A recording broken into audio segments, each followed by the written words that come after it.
વિદ્યાર્થી મિત્રો નમસ્કાર।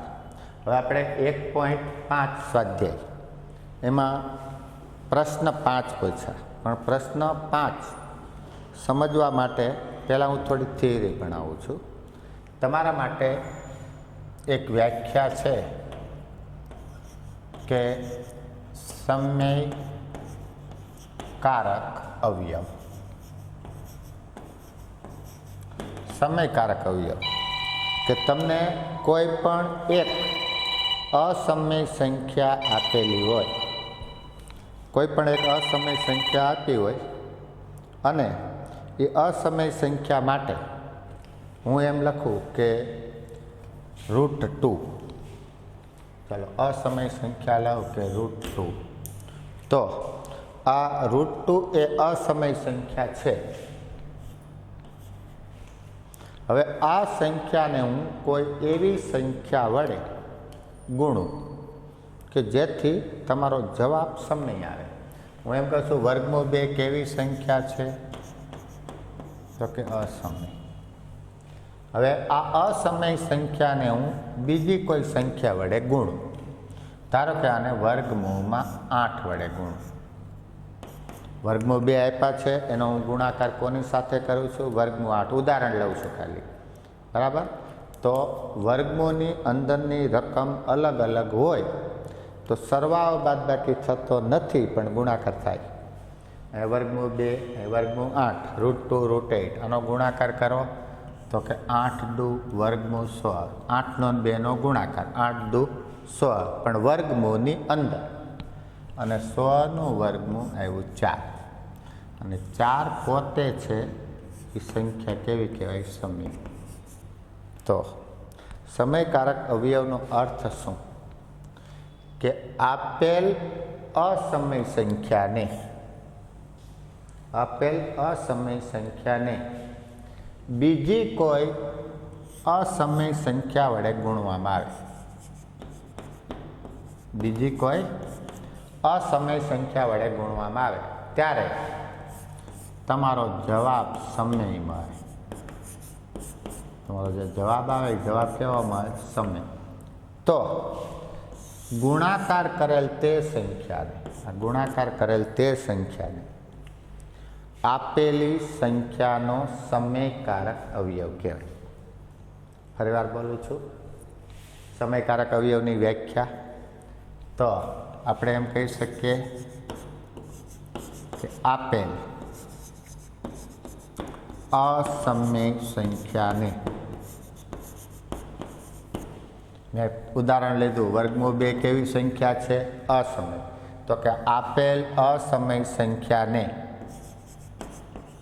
બીજી કોઈ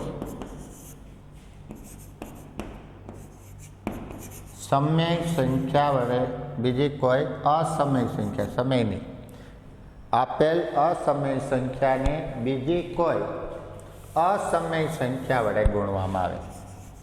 બીજી કોઈ અસમય સંખ્યા વડે ગુણતા જવાબ સમય મળે। તો તમારો જે જવાબ આવે જવાબ સમય મળે તો ગુણાકાર કરેલ તે સંખ્યાને આપેલ સંખ્યાનો સમયકારક અવયવ કહેવાય। સમયકારક અવયવ કહેવાય।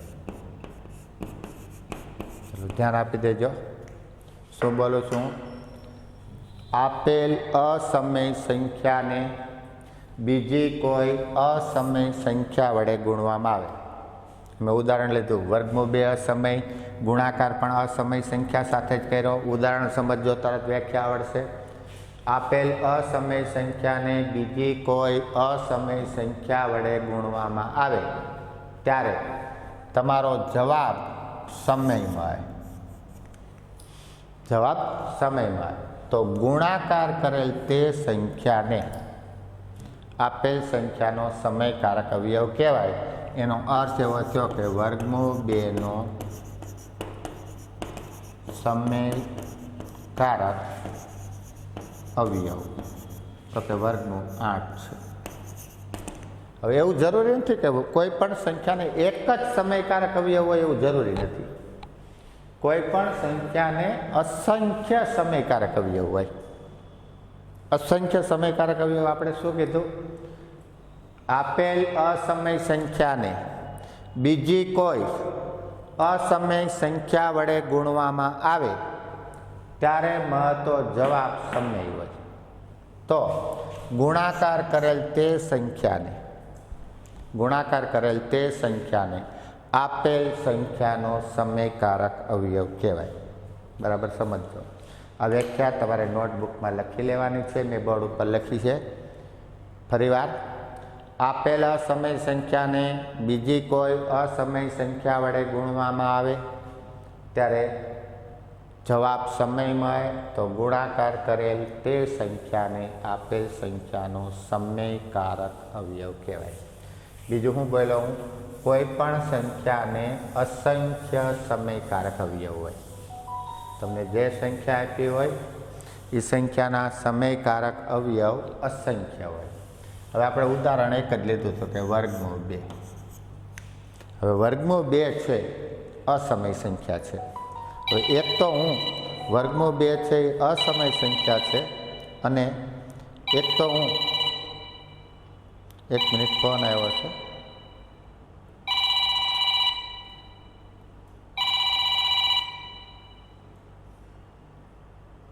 વર્ગમૂળ 2 છે એ અસમય સંખ્યા છે અને આપણે એને એવી સંખ્યા વડે ગુણીએ કે જેથી જવાબ સમય આવે. એવી સંખ્યા વડે ગુણીએ કે જેથી જવાબ સમય આવે. હવે વર્ગમૂળ 2 છે, ધારો કે વર્ગમૂળ 2 ને હું વર્ગમૂળ 2 વડે ગુણું તો જવાબ 2. વર્ગમૂળ 2 ગુણ્યા વર્ગમૂળ 2. ચાલો વર્ગમૂળ 2 ને હમણાં ઉદાહરણ લીધું હતું કે વર્ગમૂળ 8 વડે ગુણું તો વર્ગમૂળ 100 અને એનો જવાબ 4. બીજું કે વર્ગમૂળ 2 ને હું 1/2 વર્ગમૂળ 2 વડે ગુણું, વર્ગમૂળ 2 ઉડી જાય 1, જવાબ 1 આવ્યો. તો આ શું થયું? 2 પણ સમય, 4 પણ સમય, 1 પણ સમય. હવે આમ કહું કે વર્ગમૂળ 2 એને હું વર્ગમૂળમાં 32 વડે ગુણું તો 32 દુ 64 અને એનો જવાબ 8. 64નો વર્ગમૂળ 8. આ પણ તો કહેવાનો અર્થ શું થયો? વર્ગમૂળ 2ના સમયકારક અવયવ વર્ગમૂળ 2, વર્ગમૂળ 8, 1/2 વર્ગમૂળ 2, વર્ગમૂળ 32 હજી આવે. તો કોઈ પણ સંખ્યાને અસંખ્ય સમયકારક અવયવ હોય. વર્ગમૂળ 2ના સમયકારક અવયવ તો કે એક તો વર્ગમૂળ 2 પોતે તો હોય જ. આપણે એમ કહીએ કે વર્ગમૂળ 2ના સમયકારક અવયવ તો કે વર્ગમૂળ 2, 1/2 વર્ગમૂળ 2, વર્ગમૂળ 8. હજી આમ પણ ચાલે, 1/2 વર્ગમૂળ 8, પછી વર્ગમૂળમાં 32, 1/2 વર્ગમૂળ 32 ચાલ્યા જ કરે. એક બીજું એમ યાદ રાખો, એક જ સંખ્યા આપી હોય તો એના 2 સમયકારક અવયવ તમને આવડી જ જાય. એક તો એ સંખ્યા પોતે આપેલ અસમય સંખ્યા અને એનો વ્યસ્ત. ધારો કે હું ઉદાહરણ લઉં કે વર્ગમૂળ 3નો સમયકારક અવયવ તો એક તો વર્ગમૂળ 3 જ. વર્ગમૂળ 3 ગુણ્યા વર્ગમૂળ 3 કરો તો 3 થઈ ગયું. તો વર્ગમૂળ 3નો સમયકારક અવયવ વર્ગમૂળ 3 પોતે જ થાય અને બીજો 1/2 વર્ગમૂળ 3. કારણ કે આપણે વર્ગમૂળ 3 તો આ 2 તો યાદ જ રાખવાનું છે. પછી બીજા ઉદાહરણો આપણે લઈ શકીએ. વર્ગમૂળ 27.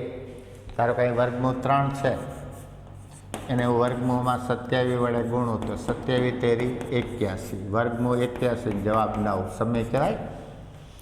ચાલો આપણે શું યાદ રાખ્યું? પહેલાં તો વ્યાખ્યા. આપેલ અસમય સંખ્યાને બીજી કોઈ અસમય સંખ્યા વડે ગુણવામાં આવે ત્યારે જવાબ સમય મળે તો ગુણાકાર કરેલ તે સંખ્યાને તેનો સમયકારક અવયવ કહેવાય. વર્ગમૂળ 5 તેના 2 સમયકારક અવયવ તમને આવડે છે. એક તો વર્ગમૂળ 5 પોતે, તે સંખ્યા પોતે જ વર્ગમૂળ 2નો સમયકારક અવયવ વર્ગમૂળ 2 પણ થાય ને 1/2 વર્ગમૂળ 2 પણ થાય. વર્ગમૂળ 3નો સમયકારક અવયવ વર્ગમૂળ 3 પણ થાય ને 1/2 વર્ગમૂળ 3 પણ થાય. બીજા તો અસંખ્ય હોય, એ પાછું યાદ રાખજો, કોઈ પણ સંખ્યાને અસંખ્ય સમયકારક અવયવ મળે.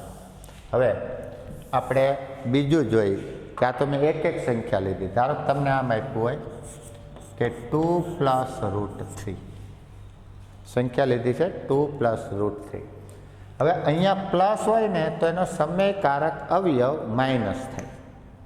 પ્લસ હોય તો એનો સમયકારક અવયવ માઇનસ થાય અને માઇનસ હોય તો એનો સમયકારક અવયવ પ્લસ થાય. ધારો કે હું આમ કહું કે 2 + √3, ચાલો એને હું 2 - √3 વડે ગુણું. આપેલ સંખ્યા અસમય, આ સંખ્યા પણ અસમય. ચાલો આમાં તો કે આપણે ભણી ગયા. સૂત્ર ફરીવાર યાદ રાખો. પૂર્ણ વર્ગ તફાવતનું સૂત્ર ભણાવ્યું હતું a + b, a - b, તો કે a² - b². સૂત્ર ક્યારે આવે? તો કે બંને પદ સરખા, નિશાની અલગ. તો આમાં 2 + √3, 2 - √3. હું આનું સૂત્ર લઉં તો પહેલા પદનો વર્ગ, હવે આવડવું જ જોઈએ, માઇનસ બીજા પદનો વર્ગ. ચાલો 2નો વર્ગ 4, વર્ગમૂળ 3નો વર્ગ 3, 4 માં 3 બાદ કરો 1. જવાબ કેવો આવ્યો? સમય. તો આવા દાખલા હું ધ્યાન આપવાનું આવ્યું કે સરવાળો બાદબાકી આપ્યો, એક સંખ્યા સમય, એક સંખ્યા અસમય અથવા બંને સમય. તો પ્લસ હોય તો એનો સમયકારક અવયવ માઇનસ થાય, માઇનસ હોય તો સમયકારક અવયવ પ્લસ થાય. શું કામ? તફાવતનું સૂત્ર આવે ને એટલે વર્ગ થઈ જાય. ધારો બીજું ઉદાહરણ આપું કે આમ આપ્યું હોય કે વર્ગમૂળ 5 - વર્ગમૂળ 2. ચાલો વર્ગમૂળ 5 - વર્ગમૂળ 2. હવે આને હું માઇનસ છે તો સમયકારક અવયવ પ્લસ. હવે આમાં એકમાં વર્ગમૂળ હોય, એકમાં ન હોય, બંનેમાં વર્ગમૂળ હોય, કંઈ ફરક નહીં પડે. બે સંખ્યા આપી હોય, વચ્ચે પ્લસ માઇનસ હોય ને એકમાં વર્ગમૂળ હોય કે બંનેમાં વર્ગમૂળ હોય, સમયકારક અવયવ કરો ત્યારે માઇનસ હોય તો એનો સમયકારક અવયવ પ્લસ થાય. નિશાની બદલાય, બરાબર ધ્યાન આપજો. માઇનસ હોય તો સમયકારક અવયવ પ્લસ થાય, પ્લસ હોય તો સમયકારક અવયવ માઇનસ થાય. તો આ દાખલો ગણવો હોય તો વર્ગમૂળ 5 - વર્ગમૂળ 2. ચાલો આનો સમયકારક અવયવ માઇનસ હોય તો પ્લસ, બરાબર મગજમાં બેસાડજો, અને પ્લસ હોય તો માઇનસ. ચાલો આને હું વર્ગમૂળ 5 + વર્ગમૂળ 2 વડે ગુણું. વર્ગમૂળ 5 + વર્ગમૂળ 2 વડે ગુણું. ચાલો તફાવતનું સૂત્ર તો કે વર્ગમૂળમાં 5નો વર્ગ માઇનસ 2નો વર્ગ. ચાલો વર્ગમૂળ 5નો વર્ગ કરો તો 5, વર્ગને વર્ગમૂળ ઉડી જાય.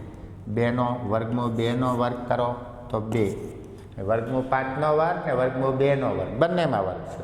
5 માંથી 2 જાય તો 3. જવાબ સમય આવી ગયો. ચાલો બરાબર યાદ રાખી લ્યો. એક જ સંખ્યા આપી હોય, ધારો કે એમ કીધું હોય વર્ગમૂળ 7ના સમયકારક અવયવ, તો વર્ગમૂળ 7 પોતે, 1/2 વર્ગમૂળ 7, 2 તો તમે જવાબ આપી જજો. સંખ્યા પોતે અને એનો વ્યસ્ત. બીજું આ રીતે રકમ હોય, પ્લસ માઇનસ, એકમાં વર્ગમૂળ હોય, બંનેમાં વર્ગમૂળ હોય, ધ્યાન શું આપવાનું?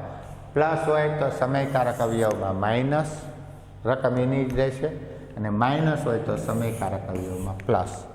ચાલો આ ક્લિયર થવું જોઈએ. ન ક્લિયર થાય તો તમે મને પૂછી શકો, કારણ કે આપણે આના ઉપરથી હવે પ્રશ્ન નંબર 5. પ્રશ્ન 5 લેતા પહેલાં સમયકારક અવયવ એટલે શું? સમયકારક અવયવ આવા દાખલામાં એકદમ સિમ્પલ, પ્લસ હોય તો માઇનસ, માઇનસ હોય તો પ્લસ, અને એક જ રકમ આપી હોય તો તે સંખ્યા પોતે જ અને એનો વ્યસ્ત. એ સિવાય પણ ઘણું બધું વિચારી જાય, જવાબ સમય આવવો જોઈએ. તો હવે આપણે સ્વાધ્યાય 1.5માં પ્રશ્ન નંબર 5 એની સૂચનામાં આપેલી છે કે આપેલ સંખ્યાના છેદનું સમીકરણ કરો. આપેલ સંખ્યાના છેદનું સમીકરણ કરો. આપેલ સંખ્યાના છેદનું સમીકરણ કરો. હવે એનો ટોટલ એમાં 4 દાખલા છે, એમાં પહેલો પ્રશ્ન છે 1/√7. હવે સૂચના બરાબર સમજજો. તમારે છેદનું સમીકરણ કરવાનું કીધું. અર્થ શું થયો કે છેદમાં જે સંખ્યા આપી હોય એના સમયકારક અવયવ વડે ગુણવાના અને ભાગવાના. ગણિતનો નિયમ શું? અને હું છેદમાં વર્ગમૂળ 7 તો એનો એક સમયકારક અવયવ તો વર્ગમૂળ 7 પોતે જ. તો આ રકમને હું વર્ગમૂળ 7 વડે ગુણું તો વર્ગમૂળ 7 વડે ભાગવા પડે. ખાલી ગુણવા નહીં, સમયકારક અવયવની વ્યાખ્યા મેં ખાલી ગુણ્યા હતા. પણ હવે આ રકમમાં કોઈ ચેન્જ ન થવો જોઈએ. નિયમ શું? જેટલા ગણિતમાં પ્લસ કરો એટલા માઇનસ કરવા પડે, અથવા જેટલા વડે ગુણો એટલા વડે ભાગવા પડે.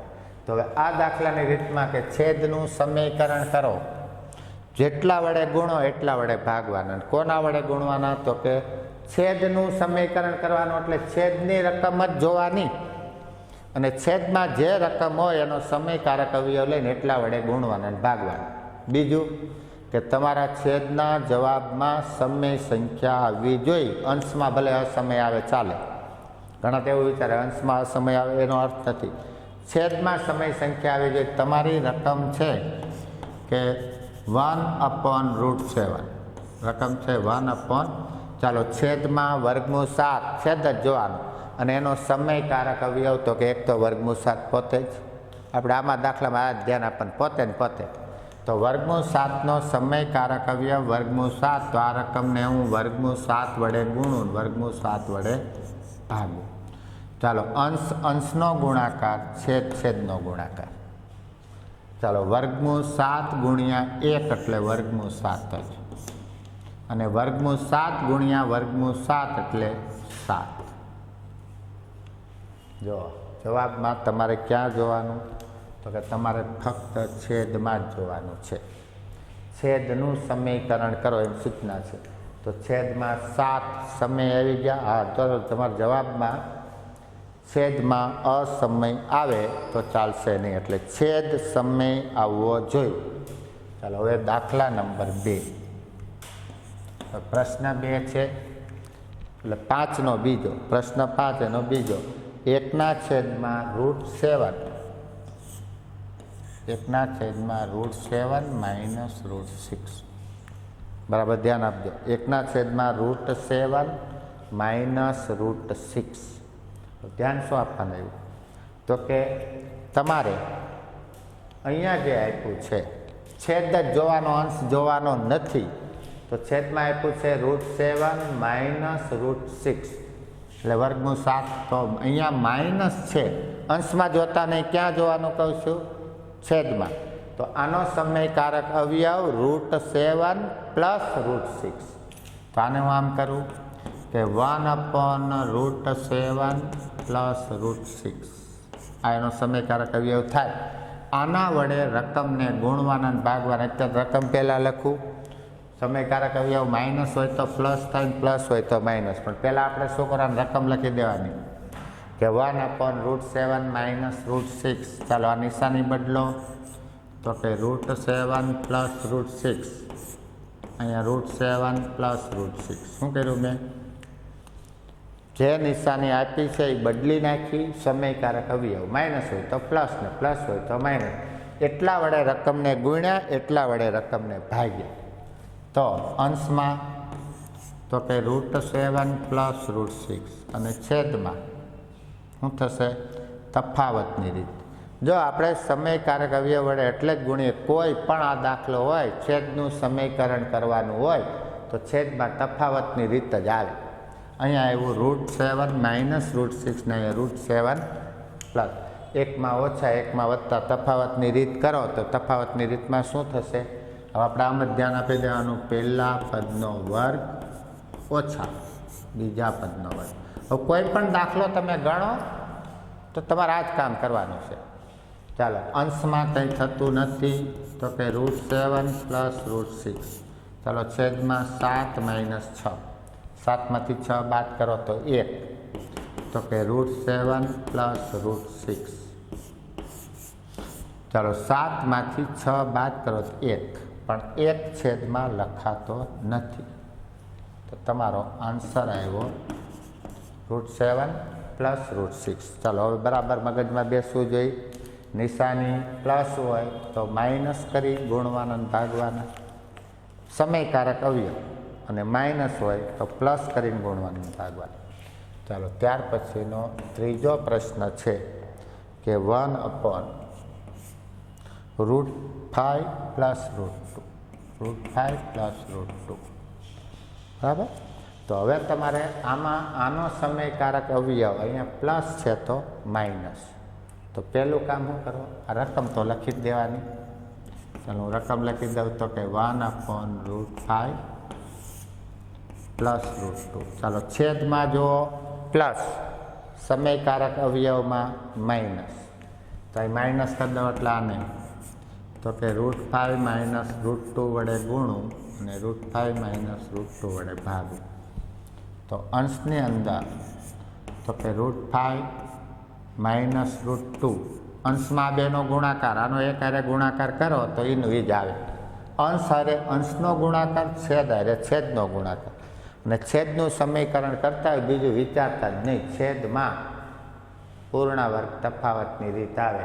અહીંયા પ્લસ, અહીંયા માઇનસ, તો કે પહેલા પદનો વર્ગ ઓછા બીજા પદનો વર્ગ.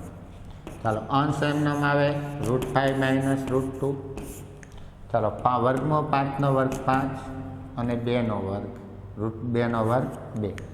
વર્ગમાં 5નો વર્ગ એટલે વર્ગમૂળને વર્ગ ઉડી જાય, વર્ગમાં 2નો વર્ગ એટલે વર્ગમૂળને વર્ગ ઉડી જાય. ચાલો તમારો જવાબ આવે અહીંયા લખું તો કે √5 માઇનસ √2/5 માઇનસ 2 એટલે 3.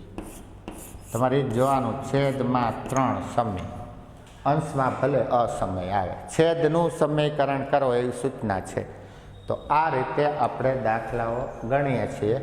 હવે આનો આ નોટબુકમાં લખવાના છે બધાએ ફરજિયાત. સ્વાધ્યાય 1.5 એનો પ્રશ્ન 5 અને એનો છેલ્લો દાખલો ચોથો. ચાલો પ્રશ્ન 5નો ચોથો 1/√7 માઇનસ 2. ચાલો ચોથો છે 1/√7 માઇનસ 2. ધ્યાન આપવાનું, આમાં બંનેમાં વર્ગમૂળ હતું, આમાં 7માં વર્ગમૂળ છે, 2માં વર્ગમૂળ નથી. કંઈ વાંધો નહીં. આપણે સમયકારક અવયવ લઈએ ને ત્યારે નિશાની જ બદલવાની. વર્ગમૂળ હોય તો વર્ગમૂળ લખવાનું, ન હોય તો નહીં લખવાનું. તો હું આ રકમ લખું તો કે 1/√7 માઇનસ 2 આનો સમયકારક અવયવ તો કે √7 પ્લસ 2. ધ્યાન આપજો, 2માં વર્ગમૂળ નથી. તો આનો સમયકારક અવયવ કોણ થાય તો કે √7 પ્લસ 2. બંનેમાં વર્ગમૂળ કરી દો ખોટું. રકમમાં 1માં વર્ગમૂળ હોય તો સમયકારક અવયવમાં 1માં જ વર્ગમૂળ લેવા. બંનેમાં વર્ગમૂળ હોય તો સમયકારક અવયવમાં બંનેમાં વર્ગમૂળ લેવા. તો આને હું √7 પ્લસ 2 વડે ગુણું અને √7 પ્લસ 2 વડે ભાગું. ચાલો આ બેનો ગુણાકાર થશે તો કે √7 પ્લસ 2. ચાલો છેદમાં તફાવતની રીત આવે તો કે √7નો વર્ગ માઇનસ 2નો વર્ગ. ગમે ત્યારે આ ધ્યાન આપવાનું, તફાવતની રીત કરો, પહેલાનો વર્ગ ઓછા બીજાનો વર્ગ. હવે અંશ એમનેમ રહે, છેદમાં વર્ગમૂળ 7નો વર્ગ કરો તો 7 અને 2નો વર્ગ કરો 4. ચાલો 7માંથી 4 બાદ કરો તો તમારો આન્સર આવશે √7 પ્લસ 2/7માંથી 4 જાય તો 3. તો આ જવાબ. આમાં પણ 3 કેવું છે, સમય છે. તો આ તમારો આન્સર છે. તો વિદ્યાર્થી મિત્રો, અહીંયા તમારું આ સ્વાધ્યાય 1.5 પૂર્ણ થયું. આપણે ચોપડીના ઘણા બધા દાખલામાં ગણ્યા, બધા જ લગભગ ગણ્યા. પણ આમાં શું હતું, અંશમાં જોવો ને તો બધામાં એક જ આપ્યું છે. પણ ઘણીવાર તમને દાખલો, મેં જે ડીપીપી આપ્યું હતું ને એમાંય ઘણા છોકરા પ્રશ્ન કરતા હતા.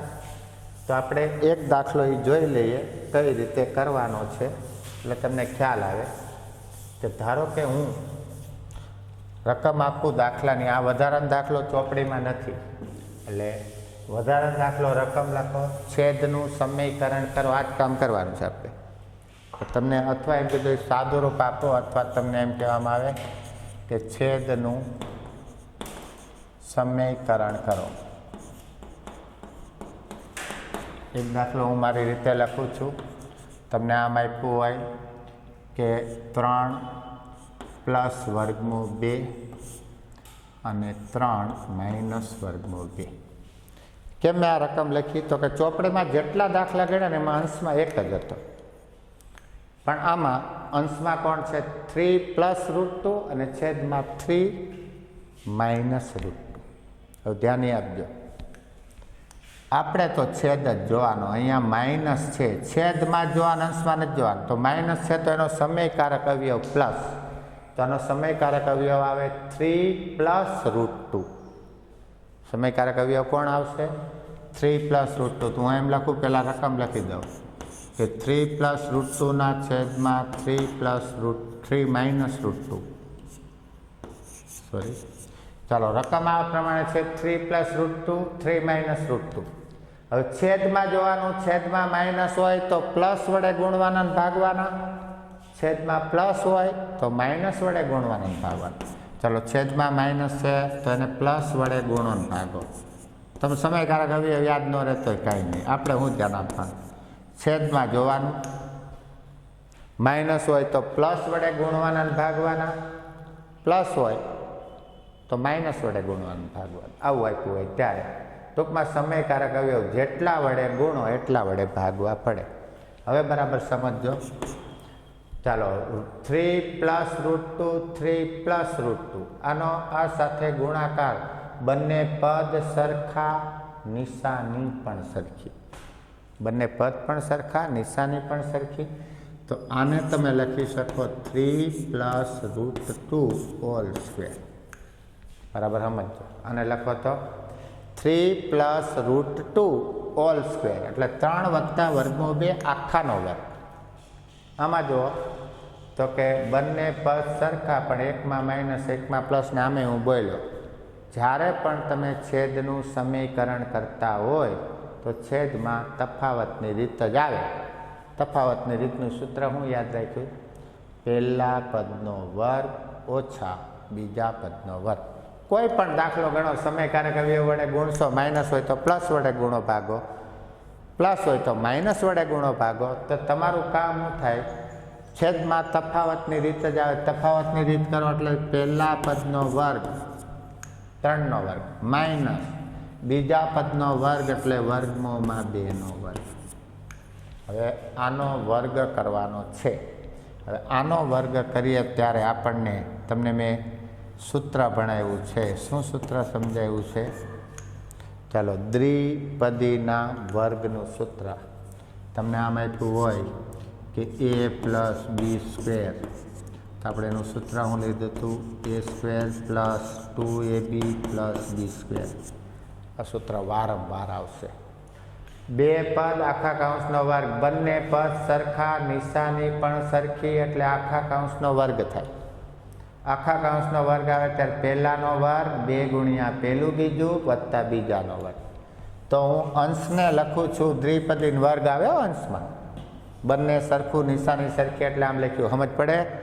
ચાલો, તો આમ આવ્યું કે 3 પ્લસ √2નો વર્ગ, તો કે પહેલાનો વર્ગ એટલે 3નો વર્ગ વત્તા 2 ગુણ્યા 3 ગુણ્યા વર્ગમૂળ 3, અને વત્તા વર્ગમૂળ 2 ગુણ્યા વર્ગમૂળ 3 ગુણ્યા વર્ગમૂળ 2. સોરી, 2 ગુણ્યા પહેલું ગુણ્યા બીજું, તો 2 ગુણ્યા પહેલું 3 બીજું વર્ગમૂળ 2, અને બીજા પદનો વર્ગ. ચાલો, છેદમાં તફાવતની રીત કરી 3નો વર્ગ કરો તો 9, અને વર્ગમૂળ 2નો વર્ગ કરો તો 2. ચાલો, ફરીવાર એકવાર જોઈ લો. જ્યારે તમે આખા કૌંસનો વર્ગ કરો તો કે પહેલા પદનો વર્ગ પ્લસ હોય તો પ્લસ, માઇનસ હોય તો માઇનસ. તો 3નો વર્ગ પ્લસ 2 ગુણ્યા પહેલું ગુણ્યા બીજું, પહેલું 3 બીજું વર્ગમૂળ 2, તો 2 ગુણ્યા 3 ગુણ્યા વર્ગમૂળ 2, અને વત્તા બીજા પદનો વર્ગ એટલે વર્ગમૂળ 2નો વર્ગ. હવે અંશમાં જુઓ તો કે 3નો વર્ગ 9. ચાલો, આટલાનો ગુણાકાર કરો તો 2નો 3નો જ ગુણાકાર થાય, તો કે 2 તેરી 6 વર્ગમૂળ 2, અને વર્ગમૂળ 2નો વર્ગ 2. જો 3નો વર્ગ 9 થાય, અહીં વર્ગમૂળ નથી, અહીં 3નો થાય, પણ વર્ગમૂળ 2નો વર્ગ એટલે વર્ગમૂળ ને વર્ગ ઉડી જાય 2. આટલામાં ગુણાકાર કરો તો આ બેનો જ ગુણાકાર થાય, 2 તેરી 6, 6 દુ 12 નો થાય. આમાં વર્ગમૂળ નથી, આમાં વર્ગમૂળ છે, તો આટલાનો જ ગુણાકાર થયો, 2 તેરી 6 અને બાજુમાં વર્ગમૂળ 2. ચાલો 9માં 2 બાદ કરો 7. ચાલો 9નો અને 2નો સરવાળો તો કે 11 + 6 વર્ગમૂળ 2 છેદમાં 7. આ તમારો આન્સર છેદનું સમીકરણ થયું. ટૂંકમાં આ દાખલામાં નવીનતા શું આવી રકમ ઘણી વાર પરીક્ષામાં આપે ત્યારે તમારે યાદ જ રાખવાનું, છેદની નિશાની બદલીને ગુણાકાર ભાગાકાર કરો ને તો બંને સરખો એટલે આખા કૌંસનો વર્ગ થાય. તો તમારે દ્વિપદીના વર્ગનું સૂત્ર આવે. દ્વિપદીના વર્ગનું સૂત્ર આવડવું જોઈએ. તો કે પહેલા પદનો વર્ગ 2 ગુણ્યા પહેલું બીજું વત્તા બીજા પદનો વર્ગ, અને એ પ્રમાણે આ દાખલો ગણવાનો છે. આવો ઘણા બધા વિદ્યાર્થીનો મારા ઉપર મેસેજ હતો, આ દાખલો નથી આવડતો આ રીતનો. પછી રકમ બદલાઈ હોય તો ખબર નહીં, પણ અંશમાં શું કરશો? દ્વિપદીનો વર્ગ છેદમાં તફાવતની રીત. છતાં ન આવડે તો મને ફોન કરીને પૂછી લેજો અથવા સ્કૂલે આવીને મળી લેજો. Thank you.